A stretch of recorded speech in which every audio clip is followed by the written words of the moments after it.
beautiful as well. Did everyone pick up a rock today? Everybody have a rock? These are not to throw at me, but I'll explain what these are for. Every Sunday that you come here, you're going to pick out a new rock, okay, for the next 6 weeks. If you've ever driven through, if you grew up in the Midwest, or if you've ever driven through Iowa or South or North Dakota, Minnesota, Nebraska, many times in the country you will see piles of rocks, big rock piles. And those are a result of farmers. They'll go through their fields in the spring after they've tilled the ground. That tilling will work up all kinds of rocks, and they'll pick up those rocks and throw them on a flatbed and then take them to a corner of the field and make a rock pile. And so it's a very valuable enterprise. It's a wise way to use their time. I remember rock picking as a kid. Our neighbors would hire us out. We got 3 pennies a rock that we picked. 3 cents a rock, and that to us that was big money, But if you run a rock through a combine, you can wreck a $500,000 machine. So it's well worth the effort. Well, it's the same way with our hearts. God says that your heart and mine can become as cold and hard as a rock, incapable of feeling anything, incapable of anything growing there. And so I thought during the season of Lent, we would do some rock picking in our lives. God says in Ezekiel, I will give you a new heart and a new spirit I will put within you, and I'll remove the heart of stone from your flesh and give you a heart of flesh. So the bottom line, unless we are diligent in keeping our hearts free of clutter, really nothing nice can grow there. So that's what we're going to begin doing today. We're going to begin by considering the rocks that result when promises are broken. Okay, broken promises. Now, all of us, I think, have experienced broken promises on both ends. Few things in life can do more damage than promises that are broken, while a promise kept is filled with reward. Even businesses know that. There was a new hair salon that opened up in a community, and it established itself right across from this old barber. And this new salon put up a sign that said, "We give $7 haircuts." Well, the master barber wasn't going to be outdone, so he put up his own sign, "We fix $7 haircuts." Right? Promises made, promises broken, promises made. I promise. How many times have you heard that or said that over the course of your life? I promise. I'm sure lots. Promises made are a dime a dozen. Kids will say, "I promise I'll pick up my room tomorrow." Teenagers will say, "I promise I'll mow the lawn on Saturday." Politicians will say, "If elected, I promise." There aren't too many people who don't know what a promise is. Consumers sign promissory notes. Soldiers make promises to be loyal to their country. Doctors and nurses make promises, the Hippocratic Oath, the Nightingale Pledge. Lawyers make promises. Athletes make promises. When I was ordained, I took vows. I made promises, and I've been ordained twice as a Baptist, now as a Presbyterian. The most common and visible promises we see in here are those expressed at a marriage ceremony. Promises are meant to bind, to last. There was a family with 4 young children, and they moved from a very small house to a much larger house. And the youngest child, Billy, he was a first grader. He was so excited. And his teacher said, "Billy, do you like your new house?" And Billy said, "Yeah, I've got my own room now." He said, "Jack has his own room, and Tommy has his own room, and Ashley has her own room." And then he got real serious looking and said, "But poor Mom, she's still stuck in there with Dad." So those promises are put to the test. Now, with all the practice we've had at making promises, you think we'd be really good at keeping them. Yet experience teaches us the pain of broken promises, and it only has to happen once. The little child whose dad or mom didn't keep their promise. The friend who betrayed you, and I mean betrayed you. The financial advisor who stole your money. The spouse who cheated on you. You see, a promise made is a beautiful thing. A promise broken isn't. Broken promises can break us into like 1,000 pieces. But that doesn't mean to steer clear of making promises.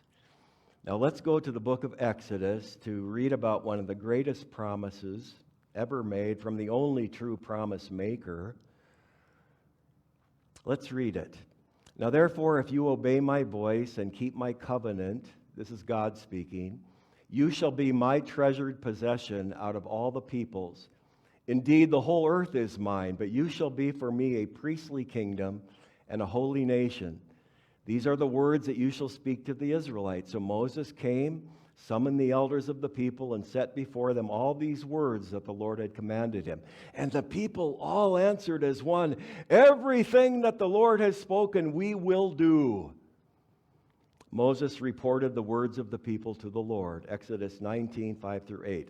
4,000 years ago, Moses is called high on a mountain to meet God, and on that mountain, God made a promise, the promise of a special relationship with Israel, the promise of being a treasured possession. Look at that. You shall be my treasured possession. The whole earth is mine, but you are going to be the special ones. So here's the promise from God of being loved and being cared for and provided for always. And what would you say if somebody made that promise to you? Well, they were all in. Absolutely, we'll do it. We promise, God. Yes, we're in on that. So Moses heads up to seal the deal. Promise is made. Well, let's go on. Let's go to Exodus 32. Then Moses turned and went down from the mountain, carrying the 2 tablets of the covenant in his hands, tablets that were written on both sides, written on the front and on the back. The tablets were the work of God, and the writing was the writing of God, engraved upon the tablets. So think about this. God's promises were written in stone. Written in stone. They were meant to last forever. God was so serious about the promises in the 10 Commandments that he cut the stones, and he had graved the stones. God's love for his people was written in stone. It wasn't like the politician with his finger in the wind. God's love for his people was secure, long-standing, never-ending. In fact, God's promises were so important that he kept Moses up on that mountaintop for 40 days just so he could really understand how serious this promise is. Now, surely the people back at base camp can keep a promise for 40 days, right? I mean, you've all kept a promise for 40 days. Well, sadly, no, they couldn't. They messed up big time. They grew impatient. They got restless over those 40 days. And then Aaron, the holy man in the bunch, had a bright idea.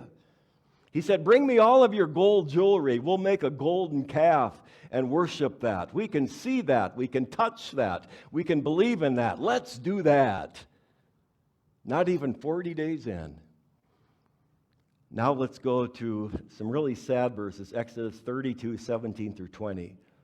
When Joshua heard the noise of the people as they shouted, he said to Moses, there is a noise of war in the camp. But he said, it is not the sound made by victors or the sound made by losers. It is the sound of revelers, of partiers that I hear. As soon as he came near the camp, he saw the calf and the dancing. Moses' anger burned hot, and he threw those tablets from his hands, and he broke them at the foot of the mountain.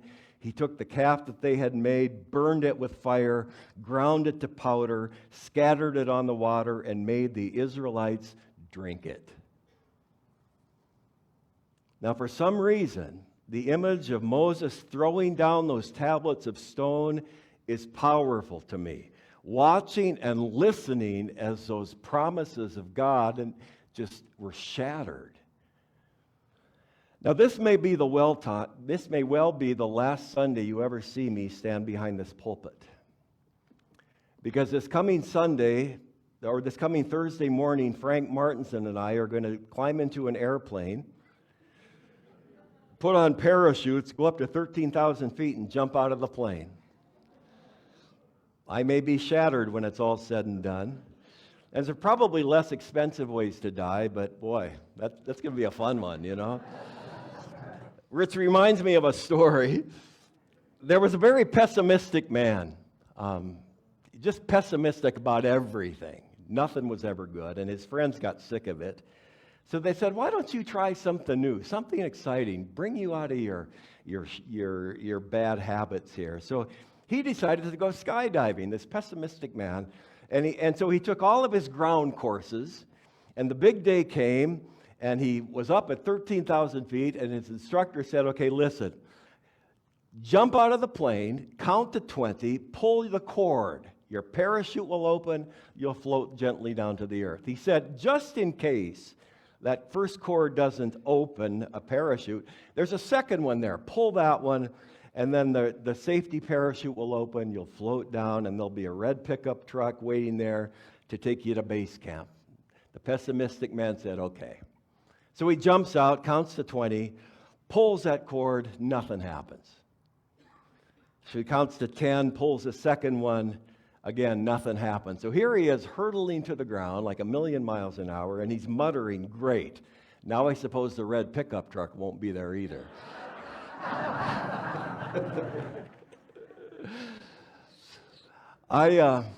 I've been thinking a lot about those shattered pieces of stone. And I can imagine the people picking them up, thinking to themselves what might have been, realizing that they forfeited so much for so little. Looking at that broken stone and then looking at that golden calf that they had made, something so beautiful for something so hideous. But here's the problem. We hear a story like that, and it happened so long ago to somebody else that we don't think much of it. In fact, we're prone to looking down on them for turning away so quickly for something so second-rate. Those foolish Israelites, what were they thinking? And you know how that is. Somebody makes a poor choice, somebody makes a mistake, and boy, we pounce on it. We love it when we can hear about other people's mess-ups. But am I any different? Are you? How have I treated God? If God's words were written in stone, then there's still promises God is serious about. There's still promises that I'm responsible for responding to. Surely this life is a proving ground for what I think about God and God's promises, isn't it? More to the point, this life is a proving ground for things that I've promised God. If marriage is the context for proving the sincerity of vows, if making monthly payments is a barometer of my promise to repay what I've borrowed, if loyalty to country is proved through my daily commitment as a soldier, then surely how I live my life at home, at work, at school, in public and in private is most certainly a statement on what I really think about the God who promised to always treasure me. What do I think about God? Well, look at my daily life. That'll tell you. And you know how it goes. God, only you will be at the center of my life. But tonight I choose 3 hours of TV. God, I will honor my father and mother, but not when my old man gives me a curfew. God, I will not steal, but I'll slack off at work this afternoon because I'm being paid anyway. God, I will not commit adultery, but boy, I'll let my mind wander when I see a beautiful woman. God, I won't lie, but the IRS doesn't have to know about this source of income. God, I won't covet, but I just can't stop wanting what they have. You get the point. This rock sums up what I've thought of God's covenant. It speaks clearly to how I do with keeping promises. I know what it is when somebody breaks their promise to me. Now I know what God must feel. I have really caused God pain. The one who treasured me so, the one who chose me, the one who's always been faithful and true and kind and compassionate. Sometimes I live as if God doesn't exist. A few years ago, a coworker gave me a Get Better Soon greeting card.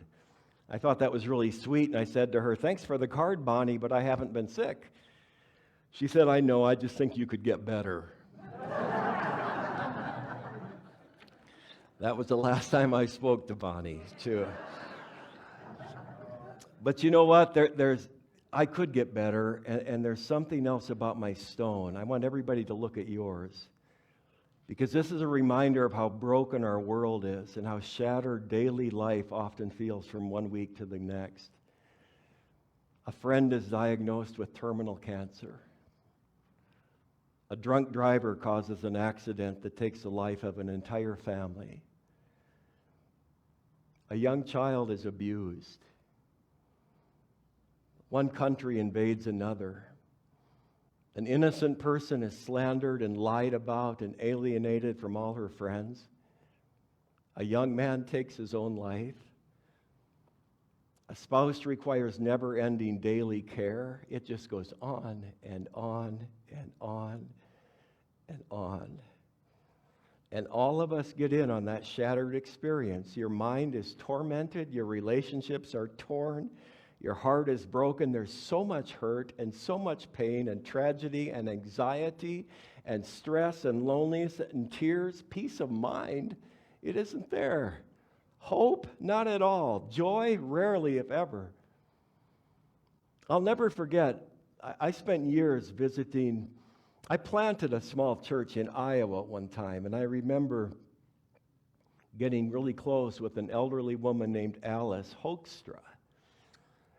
And Alice, her husband had died, and her kids lived far away, and she got sick, and so I used to go visit her once a week. I would drive down to Iowa, visit her at the nursing home. And she wanted to die so bad. She just wanted to go home and to end all this. She missed everybody. And I remember one afternoon, she was in pain and she couldn't die, and she said to me, "Why does it have to be so hard?" And she was crying. Why does it have to be so hard? And I couldn't answer her. I don't know. But if I'm honest, I can't blame God, because so much of the time the mess I'm in is on me and a world full of people just like me. I've been a fool. I've been inconsistent, and I've been apathetic, and I've been judgmental, and I've been hypocritical. I've been disobedient. I've been a willful, stubborn, weak fool. I'm broken. But yet God has treasured me, even then. And I've either ignored his love or chosen to find acceptance in other places, just like those Israelites, places that I can see and touch and dance around and find some instant gratification. And in the end, all those places that I've turned to or found myself have broken me. They've shattered me. I'm in pieces, a million pieces. And do you know something? Lent is for broken people. People who are shattered, people who have rough edges, people who long for more. And God has made yet another promise to people like us who have despised the first one. That's why Jesus came, to start picking up the pieces of all our lives. And Lent is a time to give our brokenness to Jesus so that he can begin putting this world to rights again. Lent is a time to finally hand over all of our brokenness to the only one who can make us whole.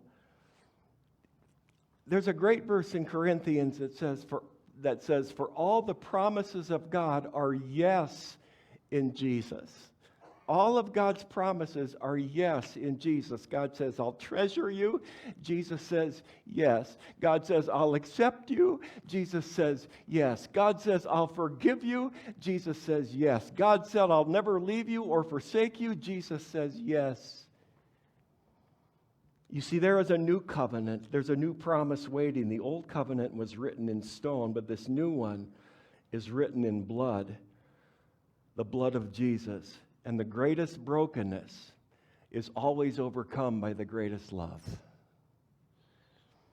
And this morning, here's what we're going to do with these rocks. Each one of you will have the opportunity, as you bring your offerings, also bring your stone. And you can lay your brokenness right here at the foot of the cross. You can just toss them up there. And when you leave today, you can know, I left something at church today. I left my brokenness at the foot of the cross. So you pray about what you want to bring to the Lord. Lay down your stone. We're going to leave those stones there for 6 weeks. and watch that pile grow, that pile of brokenness. Let's let this song that says, "Come as you are," be your guide to coming up here and to leave what you will. Let's play that song.